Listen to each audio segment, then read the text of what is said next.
ये आकाशवाणी रायपुर है। छत्तीसगढ़ी समाचार बुलेटिन के संग अनुरिमा शर्मा के जय जोहार। अब सुनाओ आज के प्रमुख समाचार।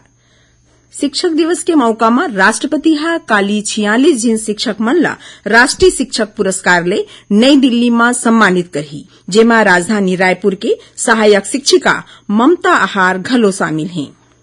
राज्यपाल हा प्रदेश के 60 जिन शिक्षक मन ला सम्मानित करही।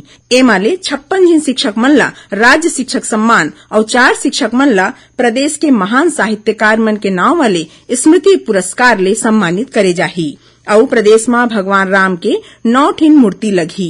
एकर शुरुआत रायपुर ले लगे गांव चंदखुरी ले होगे हवे। अब समाचार विस्तार ले।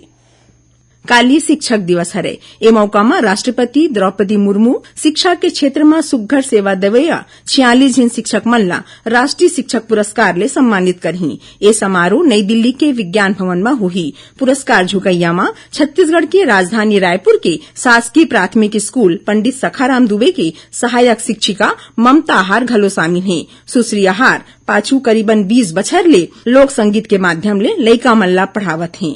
उन्हें कॉलेज राजभवन में राज्य स्तरीय शिक्षक सम्मान समारोह होही। राज्यपाल अनुसुईया उइके ए समारोह में प्रदेश के 60 जिन शिक्षक मन ला सम्मानित करही। एमा ले 56 जिन शिक्षक मन ला राज्य शिक्षक सम्मान और 4 जिन शिक्षक मन ला प्रदेश के महान साहित्यकार मन के नाव वाले स्मृति पुरस्कार ले सम्मानित करे जाही। समारोह में राज्य शिक्षक पुरस्कार बर चुने गे शिक्षक मन ला 21 हजार रुपया और प्रशस्ति पत्र दे जाही। संगे प्रदेश के महान विभूति मन के स्मृति में देवैया पुरस्कार ले सम्मानित हुवैया शिक्षक मन ला 50 हजार रुपया और प्रशस्ति पत्र दे जाही। समारोह के पगड़ैती मुख्यमंत्री भूपेश बघेल करही। उन्हें विशिष्ट अतिथि स्कूल शिक्षा मंत्री डॉक्टर प्रेम साय सिंह टेकाम और संसदीय सचिव द्वारकाधीश यादव हुई। राज्यपाल अनुसुईया उइके, मुख्यमंत्री भूपेश बघेल और स्कूल शिक्षा मंत्री डॉक्टर प्रेम साय सिंह टेकाम हा शिक्षक दिवस के मौका में सबो गुरुजन और प्रदेशवासी मन ला बधाई और शुभकामना दिन है। यही बीच प्रधानमंत्री नरेंद्र मोदी शिक्षक दिवस के मौका में काली नई दिल्ली में अपन आवास में राष्ट्रीय शिक्षक पुरस्कार विजेता मन ले गोठ बात करही। शिक्षक मन ला राष्ट्रीय पुरस्कार के उद्देश्य देश के ऐसन बेहतरीन शिक्षक मन के सहराय के लिए काम के बढ़ई और उनकर सम्मान करना है, जौन मन अपन समर्पण और कड़ा मेहनत ले न केवल स्कूल शिक्षा के गुणवत्ता में सुधार करीन है, भलुक अपन विद्यार्थी मन के जीवन ला घलो सुघ्घर बनईन है। ए बछर देश भर ले 46 जिन शिक्षक मन ला 3 चरण के पारदर्शी ऑनलाइन प्रक्रिया के माध्यम ले पुरस्कार बर चुने गे है।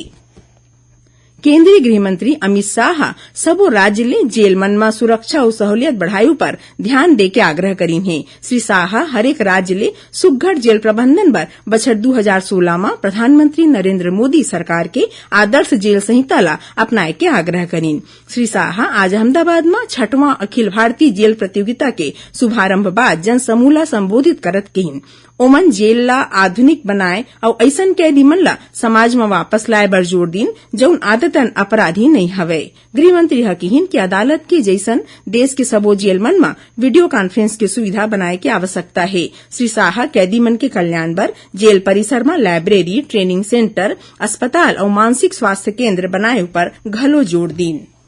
देश में बढ़त महंगाई के खिलाफ अखिल भारतीय कांग्रेस कमेटी के आरोले आज नई दिल्ली के रामलीला मैदान में हल्ला बोल रैली राखे गे रहीस। ए रैली में मुख्यमंत्री भूपेश बघेल और प्रदेश कांग्रेस अध्यक्ष मोहन मरकाम के संगे प्रदेश के पार्टी पदाधिकारी और कार्यकर्ता मन घलो शामिल हुईन। ए मौका में मुख्यमंत्री कहिन कि केंद्र सरकार के विफल आर्थिक नीति के सेती महंगाई सल्लग बढ़त है और देश में महंगाई और बेरोजगारी ले लोगन हलाकान है। ओमन उम्मीद जतईन कि रैली बाद सरकार एक जानबा लेके लोगन मन ला महंगाई ले राहत दिही।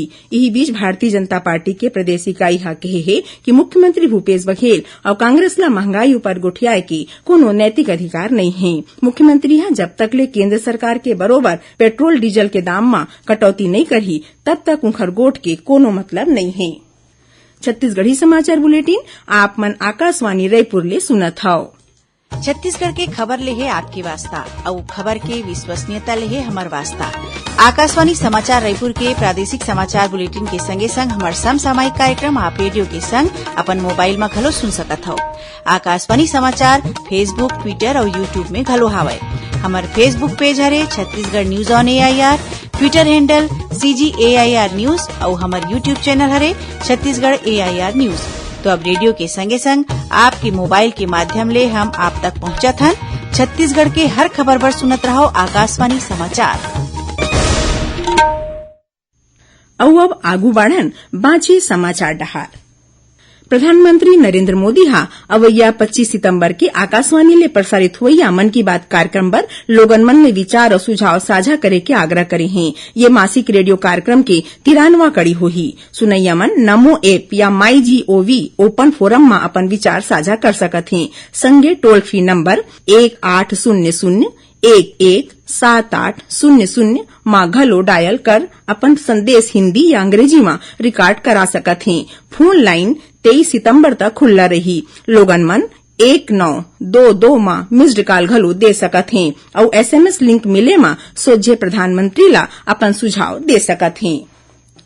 भारतीय जनता पार्टी दुर्ग संभाग के बैठका जिला भाजपा कार्यालय राजनांदगांव में राखे गे रहीस। ए बैठका में प्रधानमंत्री आवास योजना में गड़बड़ी और योजना ला लागू करे में लेट लतीफी ला लेके राज्य सरकार के खिलाफ अभियान चलाए के निर्णय लेगिस। बैठका में किसान मन के समस्या ला मुख्य रूप ले रणनीति घलो बनाई गिस। संगे अवैया 17 सितंबर ले 2 अक्टूबर तक प्रधानमंत्री नरेंद्र मोदी के जन्मदिन ला सेवा पखवाड़ा के रूप में मनाए के निर्णय लेगिस। उन्हें अवैया 25 सितंबर के पंडित दीनदयाल उपाध्याय के जयंती मनायु पर घलो गोड़ बात हुईस। एकर संगे 2 अक्टूबर के राष्ट्रपिता महात्मा गांधी और पूर्व प्रधानमंत्री लाल बहादुर शास्त्री के जयंती ला पार्टी हा शक्ति केंद्र स्तर में मनाए के निर्णय ले है। बैठका में राष्ट्रीय संगठन सह महामंत्री शिव प्रकाश, भाजपा के राष्ट्रीय उपाध्यक्ष और पूर्व मुख्यमंत्री डॉक्टर रमन सिंह, सांसद संतोष पांडे और विजय बघेल के अलावा 6 ठीन जिला के पार्टी पदाधिकारी और बड़का नेता मन शामिल हुईन। छत्तीसगढ़ में भगवान राम की 9 ठीन मूर्ति लगी। एकर शुरुआत राजधानी रायपुर ले लगे गांव चंदखुरी ले होगे हवय। यहाँ 51 फीट ऊंच भगवान राम की मूर्ति स्थापित करेगे है। अब भगवान राम वन गमन पथ में तय करेगे 8 ठीन जगह मन में घलो भगवान राम की 25-25 फीट ऊंच मूर्ति लगाए जाही। अब यह 1.5 महीना में राजिम, शिवरी नारायण और सरगुजा जिला के रायगढ़ में मूर्ति स्थापित करे जाही। कोरबा जिला में हाथी मन के माचे अतलंगा थिराए के नाव नी लेवत थे। 16 जिन हाथी मन के दल हा कटघोरा वन मंडल के बाद अब कोरबा वन मंडल में अमागे है। मिले जानकारी मुताबिक बालको रेंज में अजगर बहार परिक्षेत्र के गांडोंगा घाट में हाथी मन के दल हा फसल ला नुकसान पहुंचावत है। फिर वन विभाग हाथी मन ला खेदे में लगे हवे। विभाग डहर ले हाका परा के लोगन मन ला सावचेत रहे बर कहे गे है। क्षेत्र में हाथी मन के किंजरई ले गंवई के मनखे मन हा डर और दहशत के माहौल में जियत हैं। सरगुजा जिला के बतौली विकासखंड के गांव सेदम में डायरिया ले 12 झीन ले ज्यादा मनखे मन बीमार होगी। गंभीर रूप ले बीमार 6 झीन मनखे ला बतौली के सामुदायिक स्वास्थ्य केंद्र में भर्ती कराए गए है। उन्हें आने लोगन मन के इलाज गांवे में अस्थायी अस्पताल बना के करे जात है। स्वास्थ्य मंत्री TS सिंहदेव हा स्वास्थ्य हमला ला प्रभावित जगह मन में कैंप लगा के जांच और इलाज के व्यवस्था करे के निर्देश दिए हैं। आखिर में प्रमुख समाचार एक घाव फेर। शिक्षक दिवस के मौका में राष्ट्रपति हा काली 46 जिन शिक्षक मन ला राष्ट्रीय शिक्षक पुरस्कार ले नई दिल्ली में सम्मानित करही। जेमा राजधानी रायपुर के सहायक शिक्षिका ममता आहार घलो शामिल हैं। राज्यपाल हा प्रदेश के 60 जिन शिक्षक मन ला सम्मानित करही। एमा ले 56 जिन शिक्षक मन ला राज्य शिक्षक सम्मान और 4 शिक्षक मन ला प्रदेश के महान साहित्यकार मन के नाम वाले स्मृति पुरस्कार ले सम्मानित करे जाही। और प्रदेश में भगवान राम की 9 ठीन मूर्ति लगी। एकर शुरुआत रायपुर ले लगे गांव चंदखुरी ले होगे हवय। एकरे संग छत्तीसगढ़ी समाचार बुलेटिन इहे सिरावत है। जय जोहार।